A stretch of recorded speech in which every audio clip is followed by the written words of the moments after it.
চৈতালি ম্যাডামকে মারতে গিয়ে অর্জুনের কাছে ধরা পড়লো তমাল আর মেঘনাথ। হ্যাঁ বন্ধুরা, সম্পূর্ণটা জানতে ভিডিওটা প্রথম থেকে শেষ পর্যন্ত দেখতে থাকুন।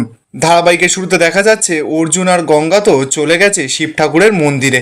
সেখানে তো বড় করে আরতি ফারতি হচ্ছে। অর্জুন তো এবার দেখতে পাচ্ছে যে গঙ্গা প্রণাম করতে করতে কাঁদছে।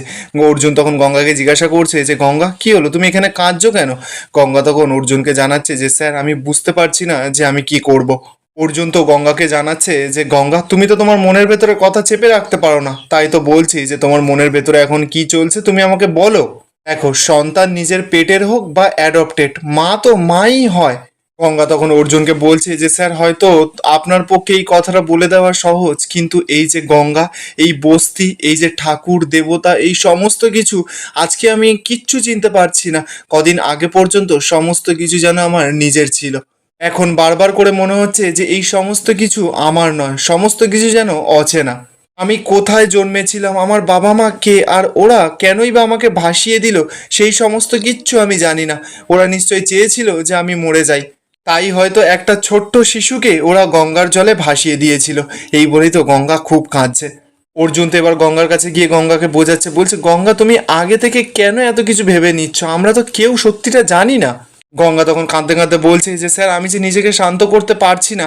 আচ্ছা, আজকে যদি আপনি জানতে পারেন যে আমার জন্ম অন্য কোনো খারাপ জায়গায় হয়েছিল, তাহলে আপনি সকলকে কি বলবেন? আর আমি তো এতদিন স্যার আপনার স্ত্রী হিসেবেই আছি, সকলে তো সেটাই জানে। অর্জুন তখন বলছে তো তো কি হয়েছে? গঙ্গা তখন অর্জুনকে জানাচ্ছে যে স্যার আপনার মুখ ছোট হয়ে যাবে না। অর্জুন তখন মিচকি হেসে বলছে যে গঙ্গা শোনো, তার জন্মের ওপর কিন্তু মানুষের কোনো নিয়ন্ত্রণ থাকে না, কিন্তু তার কর্মের ওপর অবশ্যই আছে। জন্মের পর সে নিজের জীবনযাপনটা কিরকমভাবে করছে সেটা কিন্তু তার নিজের হাতে। তাই আমার কাছে জন্মটা ম্যাটার করে না, কর্মটাই হচ্ছে সব থেকে বড়। আচ্ছা, এই আমাদের বাড়িতেই দেখো না, তুমি বস্তিতে জন্মগ্রহণ করেছো বলে তোমাকে বাড়ির লোকেরা কত খারাপ কথা বলেছে, কত নোংরা কথা বলেছে, কিন্তু আমি কি তোমাকে কোনোদিনও কোনো একটাও খারাপ কথা বলেছি? হ্যাঁ, তুমি যখন হয়তো কোনো দোষ করেছো বা ভুল করেছো তখন আমি বকাঝকা করেছি, কিন্তু তোমার জন্ম নিয়ে বা ওই মেটে গঙ্গা বস্তি নিয়ে আমি কখনো কিন্তু কোনো বাজে কথা বলিনি তোমাকে গঙ্গা। তাই বলছি আমাকে নিয়ে তুমি এইসব ভাবনা চিন্তা করো না, তুমি এখন শুধু তোমাকে নিয়ে ভাবো। গঙ্গা তো এবার কাঁদতে কাঁদতে অর্জুনকে বলছে যে স্যার আপনি বুঝতে পারছেন না, আপনার আর জেঠুর মতন সবাই তো আর বড় মনের মানুষ নয়। যখন সকলে জানতে পারবে যে গঙ্গা কুড়িয়ে পাওয়া মেয়ে, তখন তো সকলে আরও গঙ্গাকে বেশি ঘেন্না করবে। আর আমি শুধুমাত্র আপনাদের বাড়ির কথা বলছি না, সবাই আমাকে তখন অনেকটা ছোট করে দেখবে স্যার, অনেকটা ছোট করে। অর্জুন তখন গঙ্গাকে বোঝাচ্ছে যে কেউ তোমাকে ছোট করে দেখবে না গঙ্গা। অপরদিকে দেখা যাচ্ছে মেঘনাথও তো ওখানে এসেছিল। মেঘনাথ সঙ্গে সঙ্গে অর্জুন আর গঙ্গাকে দেখতে পায়, সঙ্গে সঙ্গে তো ভয়ে ও একটা পিলিয়ারের পেছনে লুকিয়ে পড়ে। এদিকে দেখা যাচ্ছে অর্জুন তো গঙ্গাকে বুকে জড়িয়ে বলছে যে কেউ তোমাকে ছোট করে দেখবে না গঙ্গা, কেউ না। অপরদিকে মেঘনাথ তো আড়াল থেকে সেই সমস্ত কিছু দেখে মনে মনে বলছে যে বাবা, এ তো দেখছি ওপেনলি সোহাগ হচ্ছে, এটা তো অহনাকে জানাতেই হবে। এদিকে দেখা যাচ্ছে অর্জুন তো গঙ্গাকে বোঝাচ্ছে, বলছে গঙ্গা কান্নাকাটি এবার বন্ধ করো, কাল থেকে কিন্তু আমাদের অনেক কাজ, কাল থেকে ইনভেস্টিগেশনে তুমি আমার সঙ্গে থাকবে। আমাদের দুজনকে মিলে তো প্রমাণ করতে হবে যে ওই সুদীপ্তা মণ্ডল আর কাকিমা সম্পূর্ণ আলাদা মানুষ। গঙ্গা, একবার যদি প্রমাণ হয়ে যায় যে তুমি তারক মস্তানের মেয়ে নও, তাহলে কিন্তু আমাদের এই পুলিশের চাকরিটা পেতে অনেকটা সহজ হয়ে যাবে গঙ্গা। গঙ্গা তখন জানাচ্ছে যে আর পুলিশের চাকরি স্যার, আপনাদের পরিবার বা আপনার কোনো ক্ষতি করতে চায় না যে এই গঙ্গা, সেটা প্রমাণ করতে পারলেই এই গঙ্গা বাঁচোয়া। অর্জুন তো এবার গঙ্গাকে কনফিডেন্ট দিচ্ছে, বলছে যে এই সমস্ত কিছু প্রমাণ হয়ে যাবে, তুমি আর চিন্তা করো না, চলো ঠাকুরের কাছে চলো। এই বলেই তো অর্জুন আর গঙ্গা গিয়ে ঠাকুরের কাছে প্রণাম করছে। এরপর ওরা ঠাকুরের কাছে প্রণাম টনাম করে ওখান থেকে চলে যায়। মেঘনাথ তো এবার আড়াল থেকে বেরিয়েছে। মেঘনাথ একার মতন একা বলছে বলছে যে আর তোমরা কিছু প্রমাণ করতে পারবে না অর্জুন চ্যাটার্জি, কারণ তোমরা যেখানে যেখানে যাবে এই মেঘনাথ সেখানে সেখানে যাবে। আর তোমরা কোনোদিনও প্রমাণ করতে পারবে না যে ওই সুদীপ্তা মণ্ডল আর মিনতি পাল দুজন আলাদা মানুষ, কারণ তোমরা যে প্রমাণগুলো জোগাড় করবে এই মেঘনাথ চ্যাটার্জি সমস্ত প্রমাণ মিটিয়ে ফেলবে। আমি খুব ভালো করে জানি যে ওই মিনতি পাল তারক মস্তানের রক্ষিতা ছিলেন না, কারণ ওই সনাতন পাল আমাকে অনেক দিন আগেই সেটা জানিয়ে দিয়েছে। কিন্তু এটা প্রমাণ করে ওই গঙ্গা পাল কোনোদিনও পুলিশের চাকরি পাবে না, সেটা আমি দেখব। এরপর বেশ কিছুক্ষণ সময় কেটে যায়। অহনা তো ঘরে একা বসে বসে খুব চিন্তা করছে। ঠিক তখনই তো মেঘনাথ অহনার ঘরে আসে। মেঘনাথ এসেই অহনাকে বলছে যে কি মাথায় হাত দিয়ে একা একা চিন্তা করছো। অহনা তখন মেঘনাথকে জানাচ্ছে যে মেঘনাথ দা, আমি একটা জিনিস ভেবে বিশ্বাসই করতে পারছি না যে এত কিছুর পরেও অর্জুন ওই মেয়েটাকে বিশ্বাস করলো।